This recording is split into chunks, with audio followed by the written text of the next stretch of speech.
ரெக்க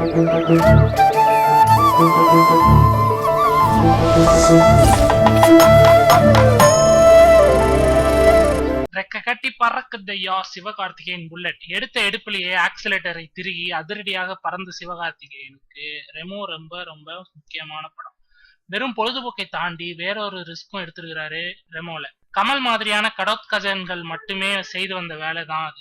ஆளே பெண்ணாக மாறி பர்ஃபார்மன்ஸ் கொடுக்க வேண்டும். வீட்டில் மனைவியும் அம்மாவும் நெசமாவே பெண் பிள்ளை மாதிரி இருக்கு என்று வியந்த பின்புதான் படப்பிடிப்புக்கே கிளம்பினாராம் அவரு. இதோ அடுத்த கட்டம். வருகிற 7ஆம் தேதி படம் தமிழகத்துல ரிலீஸு. வெளிநாடுகளில் மட்டும் மறுநாள் தான்.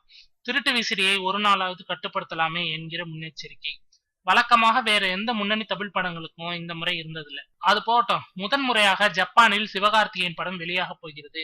தமிழ் நடிகர்களில் ரஜினி, கமல், அஜித், விஜய் தவிர வேறு எந்த தமிழ் நடிகர்களின் படங்களையும் நேரடியாக தியேட்டர்களில் ரிலீஸ் செய்வதில்லையா. இந்த முறை மெட்ராஸ் மூவி சார்பாக கண்ணன் ரெமோவை வெளியிடுகிறார். அவரை தொலைபேசியில் தொடர்பு கொண்டோம். அவர் என்ன சொல்லியிருக்காருன்னா, வழக்கமா ரஜினி சார் படங்களை தான் யோக்கோயாமா, டோக்கியோ, நகோயா என்று 3 ஏரியாக்களை வெளியிட்டு வந்தார்கள். விஜய், அஜித் படங்களை இதில் முதல் 2 ஏரியாக்கள்ல தான் வெளியிடுகிற வழக்கம். இந்த முறை ரஜினி படங்களுக்கு இணையாக சிவகார்த்திகேயனின் ரெமோவையும் 3 ஏரியாக்களில் வெளியிடுகிறோம். தமிழ் பேசும் மக்கள் இப்பவே ஆர்வமாக காத்திருக்கிறார்கள் என்றார். மோகனாவுக்கு ஒரு திருஷ்டி பூசணிக்காய ஆர்டரு.